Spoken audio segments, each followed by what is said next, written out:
Mangwanani akanaka tinokugamuchirai zvekare kune chimwe chirongwa. Ichi chirongwa chatinokupakurirai ma-secrets nema-confessions. Also a friendly reminder, if you want to listen to ma-confessions anobva nekusaidi reku-Europe, go and just search European Confessions. I'll also put the link to that channel in the comment section.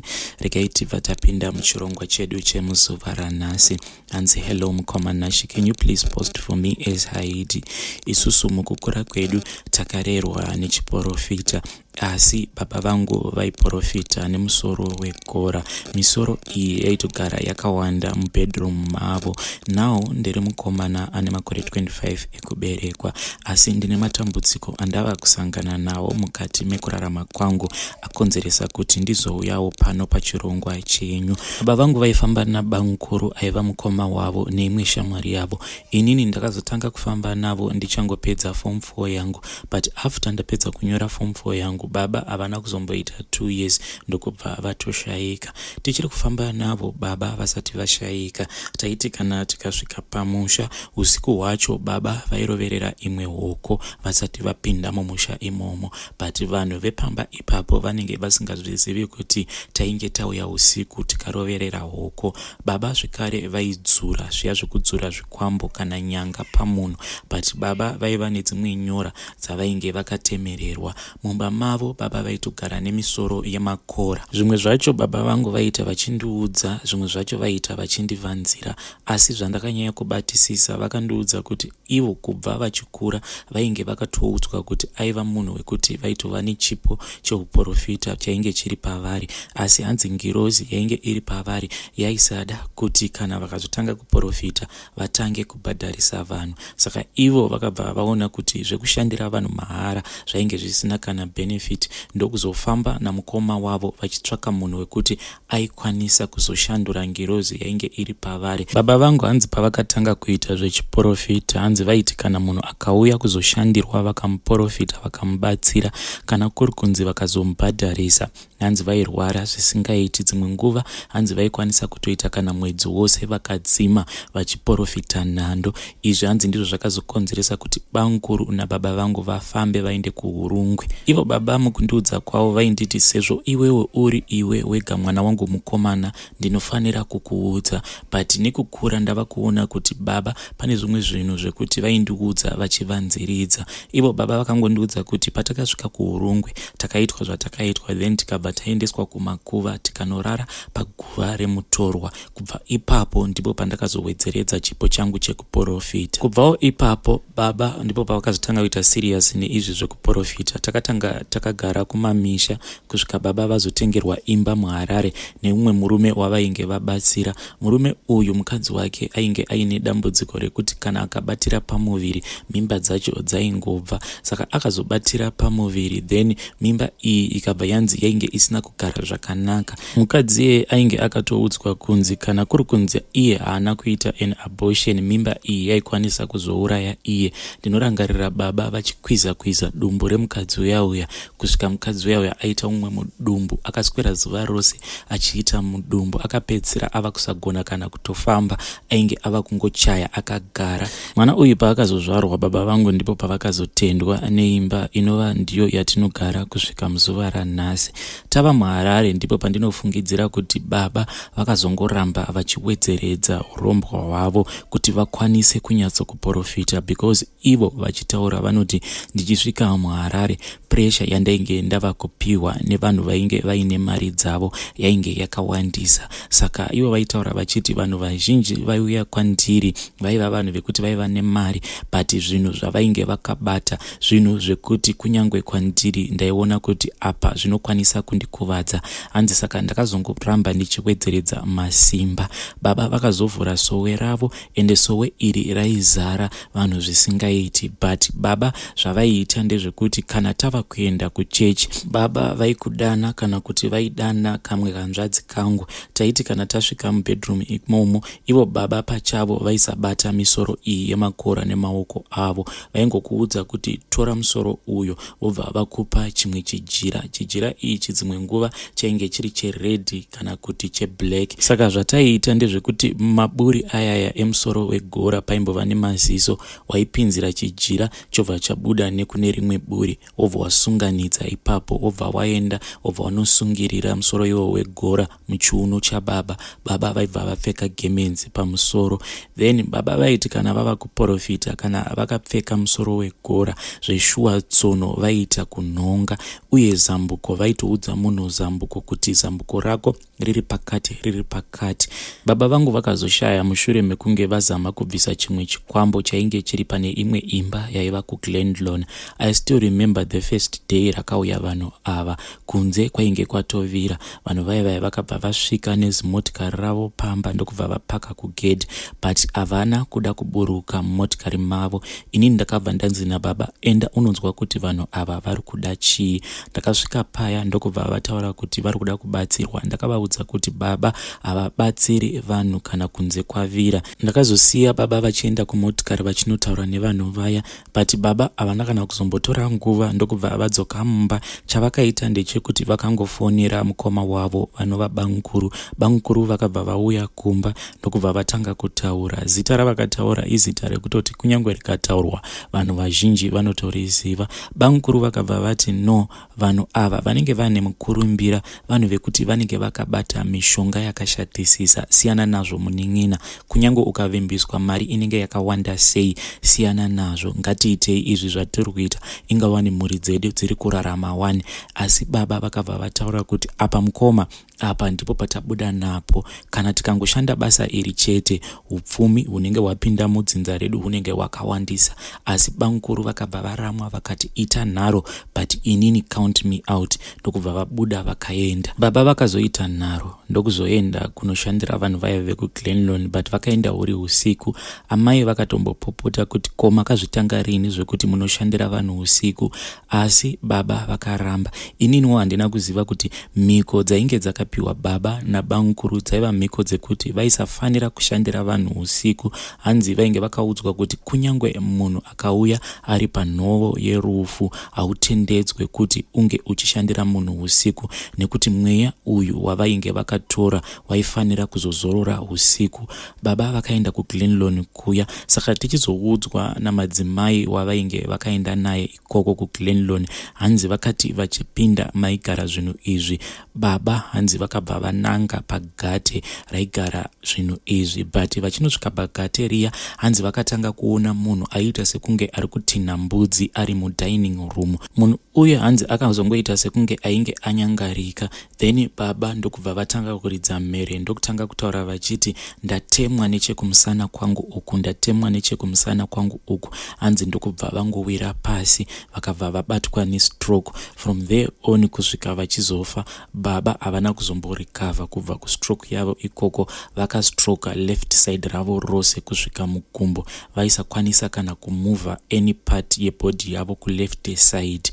Baba vangu vainge vari munhu mutsvuku, asi mukuzofa kwavo baba vainge vaita black sezviya zvakaita tsito. Baba vangu vachizosvika mukushaya waisavatarisa ruviri. Kunyange vanhu vaiuya kuzoshanyira baba vachirwara vaiita kutaura nababa vakatarisa kusaidi. Apa baba vaisafarira kugara vakafuka because vaiti ndiri kunzwa kutsva, saka vainge vava kungogara vakashama. Zvavainge vakaita zvaityisa, waisambovatarisa katu. Ganda ravo rainge raita kunamirana nebhonzo, vaita sekunge munhu wekuti ainge achisvetwa ropa rake rose. Tsinga dzavo waikwanisa kunyazoronda tsinga kuti iyo tsinga iyo iri kubva kwakati ichienda kwakati. Zvaityisa. Apa ndenge ndichiri mwana mudiki, but image iyoyo kuti ibude mubrain dzangu so inonetsa mukoma.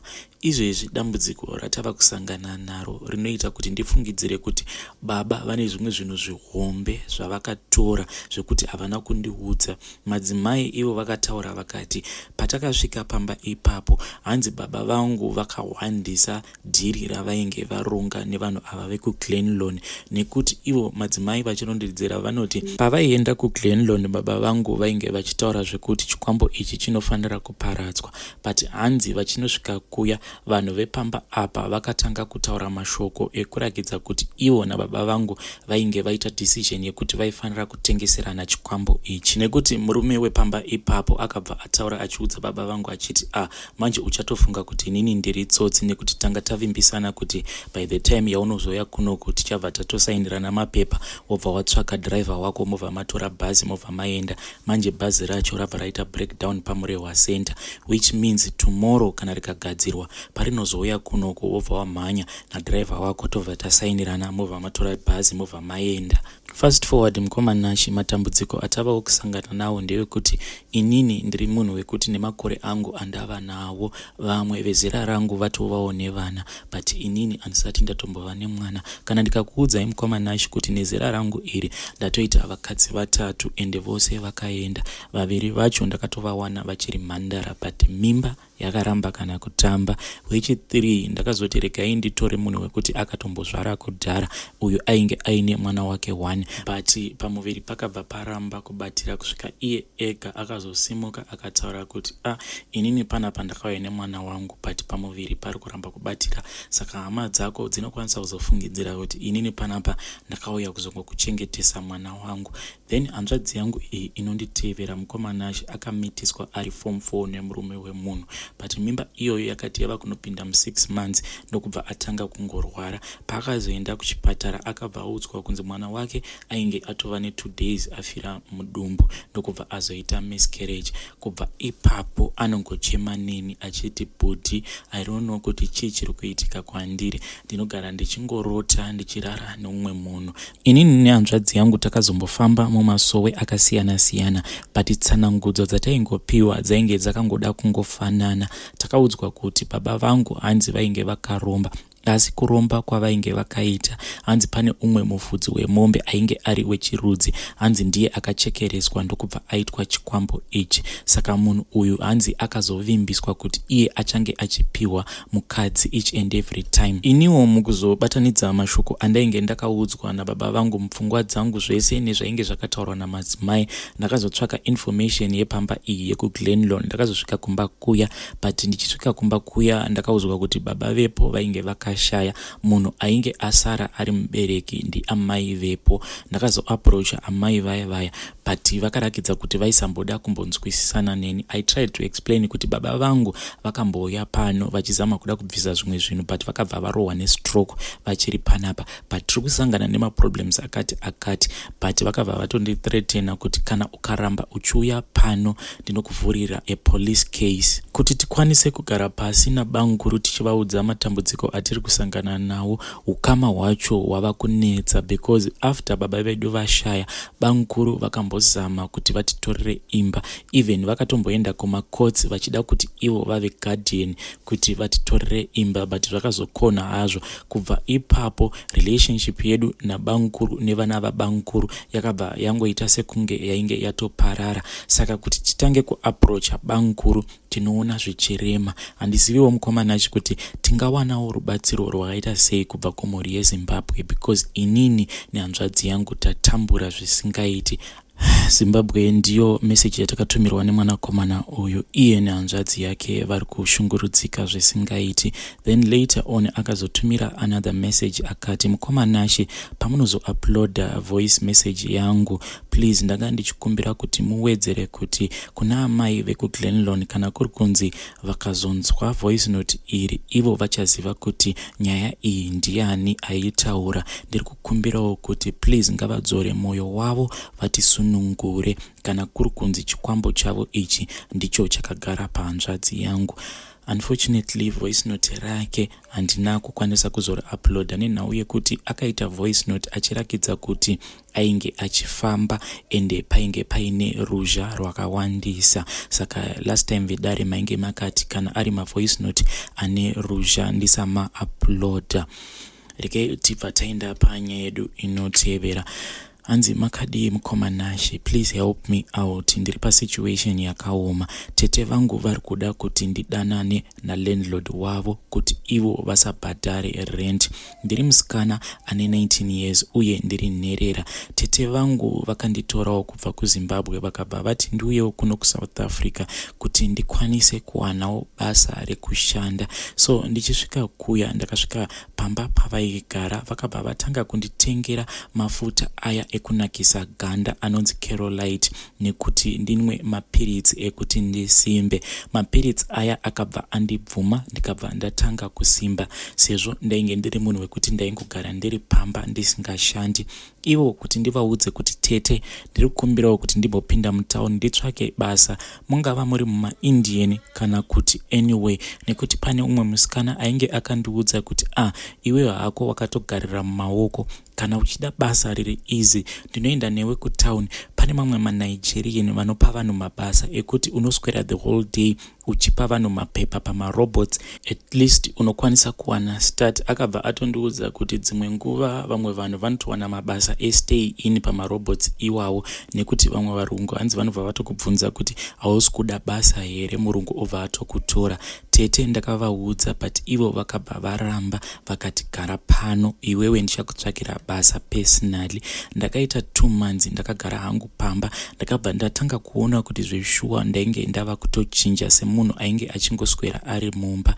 Hembe vainditengera, but hembe dzavainditengera ihembe dzekuti dzaindibata zvekuti kana ndichifamba murodhi ndainyara because hembe dzacho dzinenge dzakanyanyisa kundibata. Rimwe zuva vakazoti vachibva kubasa vakauya neumwe murume, but murume uyu ainge ari wechikuru. Vakabva vati murume uyu achadzoka manheru kuzokutora, ndiri kuda kuti uite zvose zvaanenge ataura, ari kuda kukupa basa. Murume uyu ainge ari muvhenda. Murume uya akazouya ndokubva anditora asi ndaitya. Tete vakabva vati usatya, munhu uyu ndi landlord ari kuda kukupa basa, hapana zvaanombokuita. Asi takazoti tava mumotikari, murume uyu akabva atanga kuda kundibata zvidya zvangu, inini ndikabva ndaramba.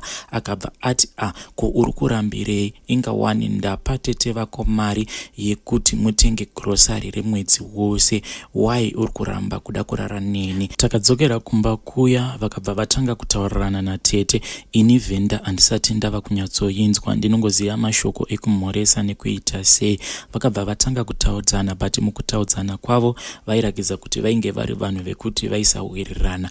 Tete vakabva vatora ruoko rwemurume uya ndokubva vaenda murumu mavo mavanorara, ndokubva vanokirana imomo. Vakaita usiku hwese vari mumba imomo. Then mangwana makuseni vakabva vamuka vachienda kubasa, ivo nemurume uyu. Vari kubasa tete vakabva vandisendera message yekuti rongedza tukudhende twako twose because I want to take you back kuZimbabwe, haugariki newe ende uri muroyi chaiye.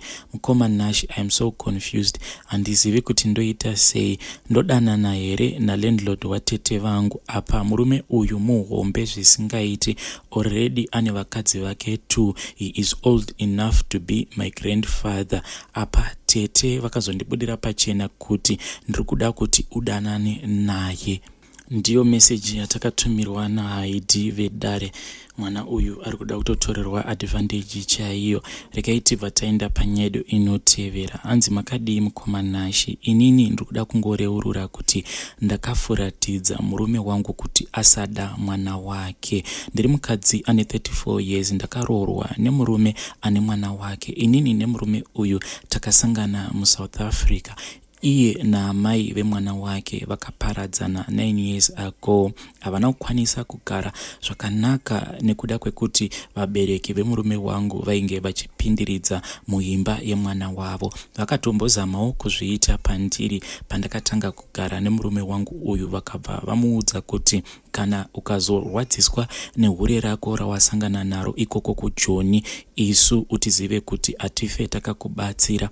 But ndakazozamawo nepandai vandaigona kuti ndivarakidze kuti mwana wavo ndinovada. But epano pakazopinda dambudziko mumba mangu.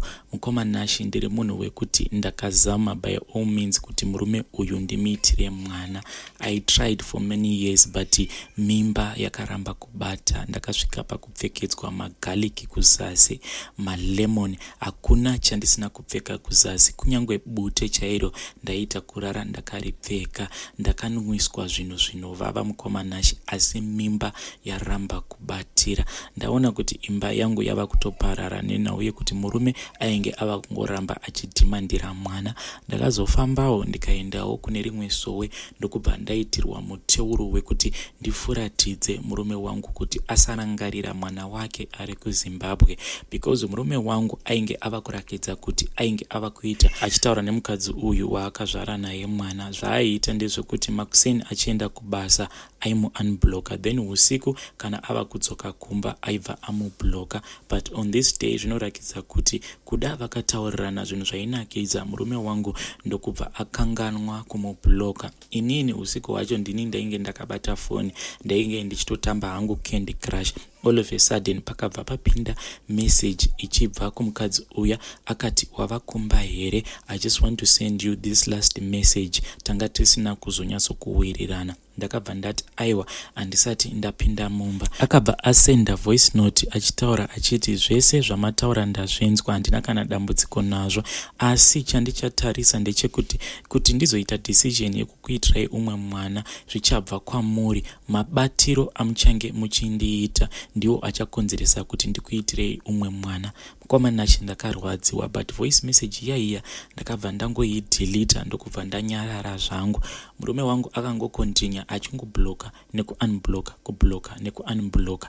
Ndakaudza imwe shamwari yangu ndokubva yaenda neni kune vamwe madzimai vaya vakabva vandivakira munamato wefuratidzo, but handina kuda kuvabudira pachena kuti ndiri kuda kuti munamato uyu ushande pakuti murume wangu afuratire mwana wake. Ndakangovaudzawo neimwe nzira yekuti murume wangu ane girlfriend yake iri kuda kumuitira mwana. Munamato iwowo wakashanda Mukoma Nashi, but uri kushanda nedzimwe nzira dzekuti handichanzwisisi, because recently murume wangu ava kuita achipera simba pabonde, ende kupera kwaari kuita simba pabonde ava munhu wekuti ava kungogara achindiitira hasha. Ndanga ndichikumbirawo kuti mundipewo nhamba dzamukoma vaya vanoita zvemaherbs. Kana mukazoposta nyaya yangu ndaikumbira kuti muzondinotifya ndikwanise kuteererawo maideas evamwe mucomment section. Iyi ndiyo message yatakatumirwa naID vedare, handizive kuti ipapo munopaonawo sei. Awa ndiwo masecrets nemaconfessions atanga tinawo muzuva ranhasi. Ngatisanganei kuna mamwe machannels edu. Nezuro takaita a live show pachina chana baba. Zvekare also tine imwe episode yataka uploada ku European Confessions. Ngatisanganei ikoko.